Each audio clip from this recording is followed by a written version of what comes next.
very confident, says he's going to knock you out in the 9th round. Yeah, man. You know, he's a dumbass, and so it's gonna be apparent on Saturday when he's the one that gets knocked out. I mean, genuinely, fighters always say this. There's the back and forth, but Piers, I'm being so honest, man. This guy is easy work. Warm up. Some 8-year-olds. I got the 8-year-olds in there. If I find out anything, I'm gonna beat yo and I'm gonna beat Jaden on Love. I mean, which is nothing wrong with it. You know what I mean? Especially Tank been talking about retiring, so why not get the bag and then go about your business if that's your plan? Piers Morgan sits down with Gervonta Davis, Jake Paul, and Piers Morgan. They talk about their confidence and attitude before their fight. Jake says that Tank is the smartest and most dangerous opponent he has ever met. Compared to the other people on his list, his performance is a big step forward. But Gervonta stays calm and sure of herself. He says he will be smarter and stronger when the fight comes around. Sharper, just my focus gotta be blazing that night. It's just me and him in that ring. All in all, be better. I saw 8 to 10 rounds is what you thinking, and I also saw I think I saw 6 rounds is what you thinking. I could be wrong. 7 or 8. 7, yeah, it's right around there. Yeah. How you pick that number? Like, how do you pick what round it's gonna be?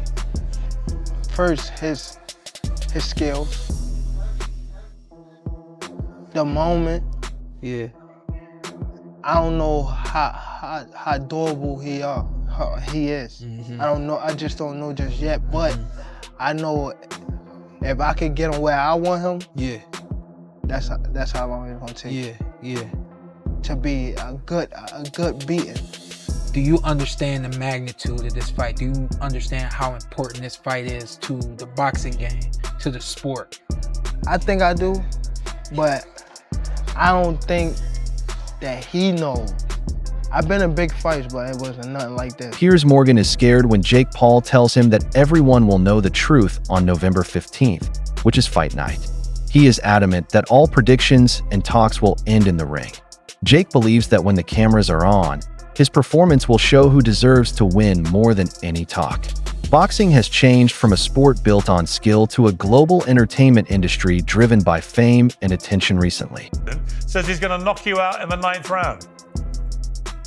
Yeah, man. You know, he's a dumbass, and so it's gonna be apparent on Saturday when he's the one that gets knocked out. I mean, genuinely, fighters always say this. There's the back and forth, but Piers, I'm being so honest, man. This guy is easy work. Emiliano Vargas says Jake Paul was the first person to understand the change. Jake didn't start out with a long junior career or Olympic goals. Instead, he built his own fan base first. By using social media to his advantage, he was able to get big paydays no matter what his rank or title was. A lot of younger boxing fans care more about stories, drama, and trash talk than about standard wins and losses.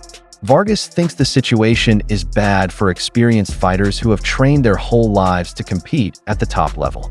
Legends in the sport often had to wait decades to get big fights. Today, though, a viral event can make somebody famous overnight.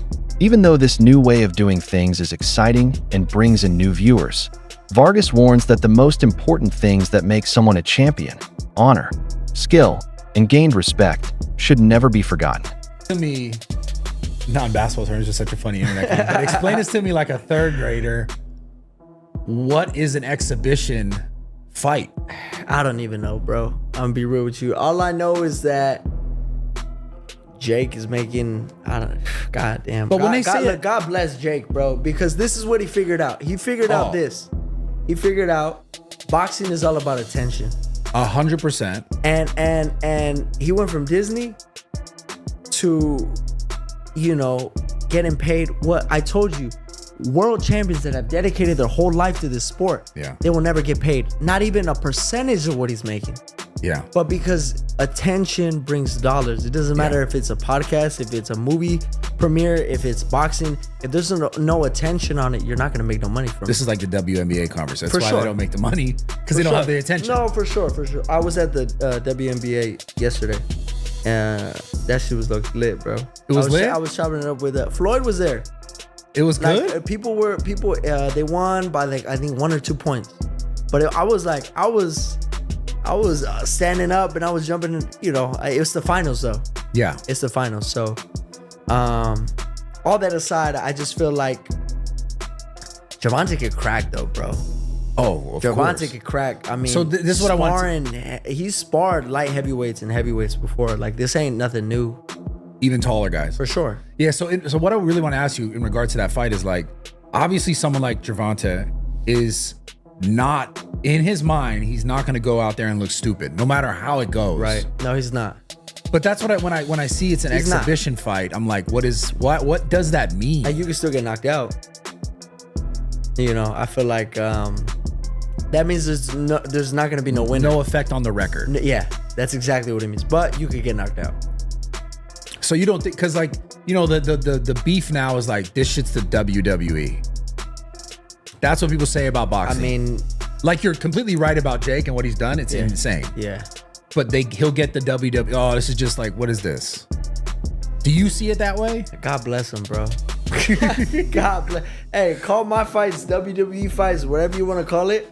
If I'm getting paid $80, $100 million, I mean, come on, bro. And look, the thing is, every single person that is commenting that, if they brought $100 million check in front of you on fight years ago, it would have been unthinkable for Gareth to see a fight between a well-known professional boxer like Gervonta Davis and a YouTuber who went pro. He calls it a show because the fight setup seems uncharacteristic of sports, not because the boxers aren't good. Turning chaos into money was how Jake Paul made a living. Even if people hate him, he knows how to get attention, make news, and get people to watch. Gareth says that the fight is a direct result of this crazy show. Jake keeps showing how paying attention can lead to chances. Some longtime boxing fans are worried about this direction, while others see it as a new age of fun and excitement. Whether you like it or not, Jake undoubtedly has an impact. Marry up all this.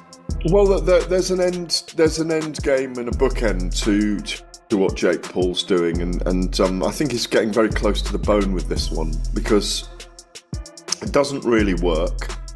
It's the biggest freak show so far. Like you say, Gervonta is not in everybody's list, but he's there or thereabouts in the pound for pound list. I mean, since the Lamont Roach fight, people have been down on him a little bit more. You know, a lot of people might have lost that fight, you know. Obviously his troubles and travails away from the ring have meant that, you know, people are starting to question. 33 now, is he? No, I don't even think he's that. 31. I think it's 31 max. 31. Yeah. But they're beginning to question his validity. But yeah. Go on. 31, yeah. 30. Okay. Yeah. They're beginning to question, or I think we all are, but people are in general beginning to, pundits, and some fans are beginning to question his validity in that top 10 pound for pound list. I think he belongs there myself, or just outside it. Certainly in the top 15, no question. Maybe top 13. I think I've got him. I think I had him at 11 or 12, but might have done a list on Saturday night. And obviously we want to see him in the ring with Shakur Stevenson. It's the big fight. Or even in Naoya Inoue at some point,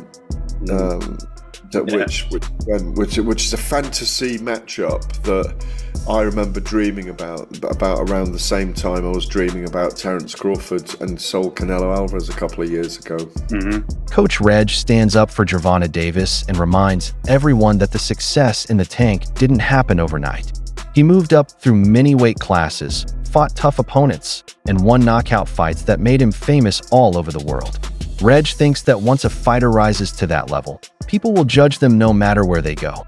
Many people think Tank is after money right now, but his teacher thinks he has earned the right to protect his future. Boxing is a dangerous way of life. One bad night can make everything different. Davis should take advantage of the chances that will best repay him after many training camps, fights with tough opponents, and mental stress. Reg also says that Tank continues to show real boxing virtues like discipline, courage, and the desire to win a title. He's not trying to avoid problems. He only fights in fights that will give him both a reward and a reputation. Fans like how strong he is. People who don't believe in him mostly focus on what he hasn't done yet. That's the price of being outstanding. You know what I mean? Especially Tank been talking about retiring, so why not get the bag and then go about your business if that's your plan? I mean, if that's your plan to retire, then go get the bag and go about your business. You ain't doing nothing wrong. I'm not against it. You got some people that are very critical of Tank. Does it make sense depending on what you're in boxing for? Because you got some people that want to fight the best. You got some people that want the accolades, the belts, the undisputed. And you got some people that just came in this game like, look, I'm trying to get my family out of poverty and give us generational wealth. Does it all depend on what you decided to box for? Well, Tank accomplished a lot at a young age. You know what I mean? He accomplished a lot at a young age. So I wouldn't be mad if he took the bag and went about his business and never fought again. You know what I mean? Plus, look at some of the things that he's going through. You know what I'm saying? So, a lot of that can affect you as well. You know what I'm saying? Like when you're trying to be in this game. So I think, get the bag and go. That's your plan. Get the bag and go. For me, of course, I wanted to see him fight Shakur. I wanted to see him fight Devin. Yeah, we all wanted to see him fight. Gervonta Davis only goes to news talks to watch and listen, and when she has to, she speaks. No one knows what Gervonta Davis is thinking, which contributes to his quiet demeanor and makes people nervous. Manx and Mora both said that the difference makes the build-up more dramatic. Jake seems to be the main act on the show, and Tank is just waiting for the bell to ring. This relationship shows them as they really are. One became famous on the internet, and the other learned how to box. Their body language tells a story about old school versus new school when they sit next to each other. It was lame, and even though Jake Paul tried to egg him on and try to goad Gervonta Davis on, he's dealing with somebody that is not a quick-witted, thinker. He's not a quick-witted speaker. Tank Davis is explosive in the ring. He's fast and powerful in the ring. He's charismatic inside the ring when he's punching. But when you put a microphone in front of him, he's not articulate. He doesn't know how to quickly respond to people. He stutters a lot. He does more stuttering than talking. So Gervonta Davis in front of a microphone is not going to sell. So Tank Davis shouldn't be put in a podium like that. He should have speakers for him. He should have someone talking for him. He should have a mouthpiece. Tank Davis is not going to sell this fight. And Jake Paul knows it. That's the reason he kept throwing jabs at him. He tried to get Tank out of his shell. Tank's not quick verbally enough. He's not quick-witted. He's not quick with the tongue.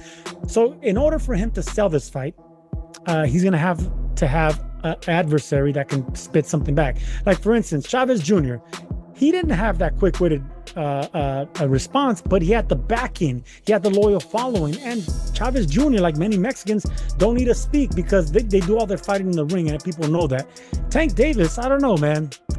He didn't look good in his last fight. He's not fighting the killers in his division. People are getting off that Tank train, and we know that he's had his issues outside the ring. The love's not there anymore. Tank Davis is losing a lot of passion, a lot of followers, and people aren't buying this circus that Jake Paul's trying to sell. And I'm glad that people are getting off this train. The commission in Georgia got off this damn train. That's why they had to move this fight to Florida, where anything can happen. Different people interpret Tank's calm attitude in different ways. Some people think he's not excited about going up against Jake Paul. They think that his short answers and relaxed body language show that he doesn't take this event seriously. Others say the opposite, that his silence shows that he is very focused. Davis is known for carefully studying his opponents and remembering everything about them before he shows how smart he is in the ring. There are many boxers in history who didn't say much, but did outstanding work. That being said, Tank might just not want to be a part of the show. He knows that views aren't relevant until someone starts punching him on fight night. It will be clear if the calm is due to boredom or confidence. Jake Paul legitimately cooked Gervonta Davis in that press conference, and I really don't know how to feel about that. And to be honest with you, I still don't understand how boxing even allowed this to be made.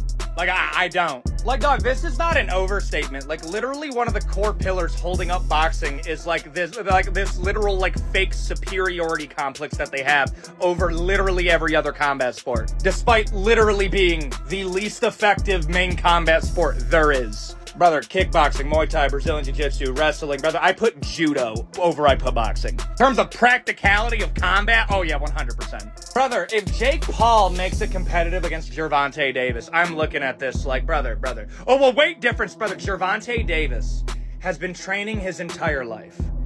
I'm sorry, bro. It's bad enough that the fact that if this was under any other combat sport, this would literally be like one of the most one-sided matchups of all time. And it wouldn't be in favor of Davis. No, dog, if you did this under an MMA rule set, oh my gosh, bro, Paul cooked Gervonta. It's not close at all. Like round one finish level.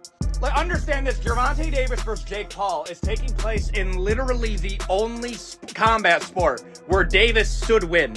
I'm still shocked that they allowed it to be made. Because, like, there's no upside. If Jake Paul beats Gervonta Davis, now we're kind of looking like, wait a minute.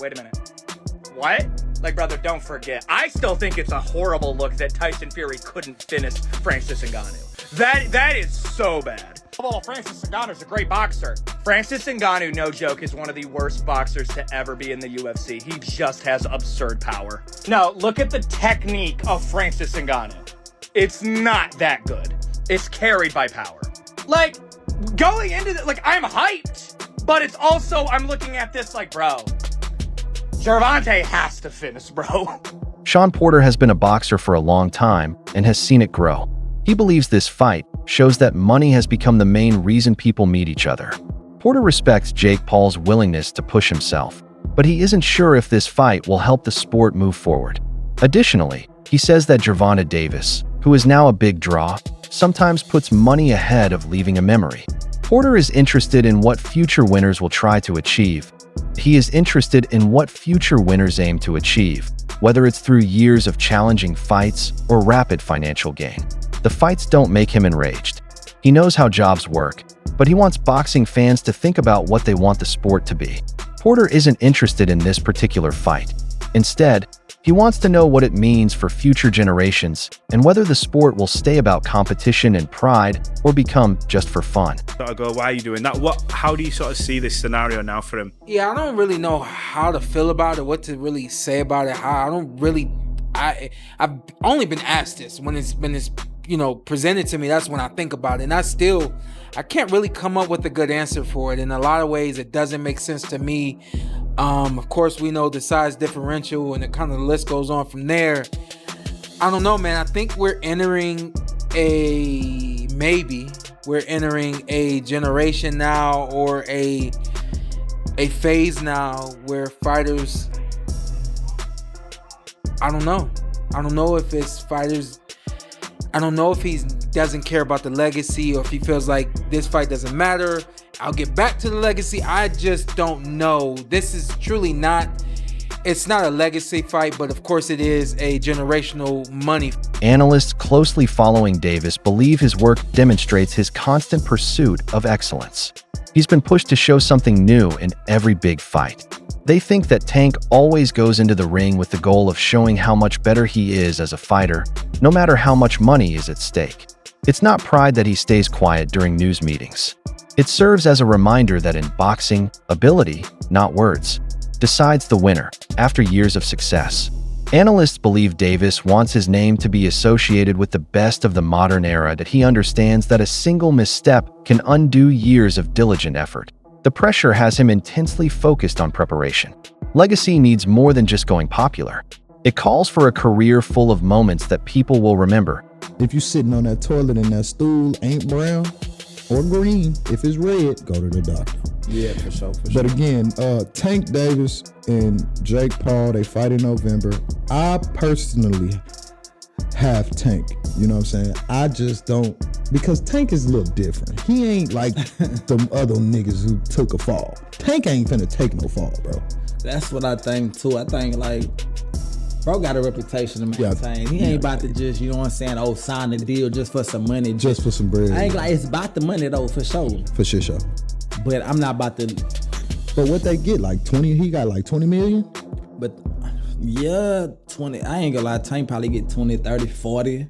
I don't know. Tank need to get more than that because it's bringing Jake Paul more money than, you know what I'm saying? Anything, but you know, Jake Paul putting up the purse, he putting up everything. Oh, okay. He paying for promotions, he paying for everything. So he getting whatever he get. You know what I'm saying? So hey, I think it's a 60-40 cut or something like that. I ain't mad at that.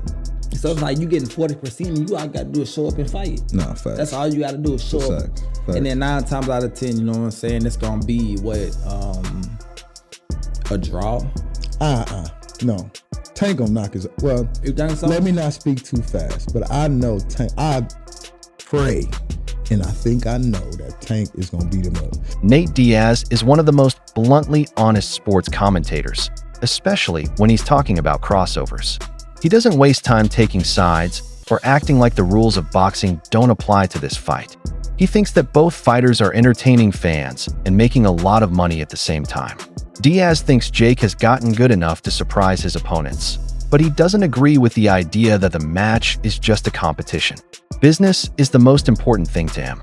People watch sports to have fun, and the players put on a show. Everyone is reminded by Nate's point of view that this fight is somewhere between sports and entertainment. Boxing fans might not like it, but it does get people talking, which is the point. Now, I gotta ask you, Jake Paul versus Gervonta Davis. Does Davis have a chance? Fuck no. Gervonta is a great boxer, but he ain't gonna do. So you got Jake Paul by knockout, or? No, I don't got anybody, but I don't think. He's just too small. It's just. I don't want to beat up somebody that small. I don't want to. You know what I'm saying? What do you think of the fight? I don't want to lose to somebody that. There's no point in the fight. It's a great fight, actually. I'm not hating on the fight, but I think. My thoughts on it is let's watch and see what happens. Ryan Garcia said his boxing's turning into WWE. Yeah, with that type of matchup. Do you agree? Last thing, White House card, like he said, you want Conor McGregor? Yeah, but the whole thing's on WWE. So right. Like, at least that's happening and it's getting something to talk about, something to watch. And that's all for the video today. Watch out.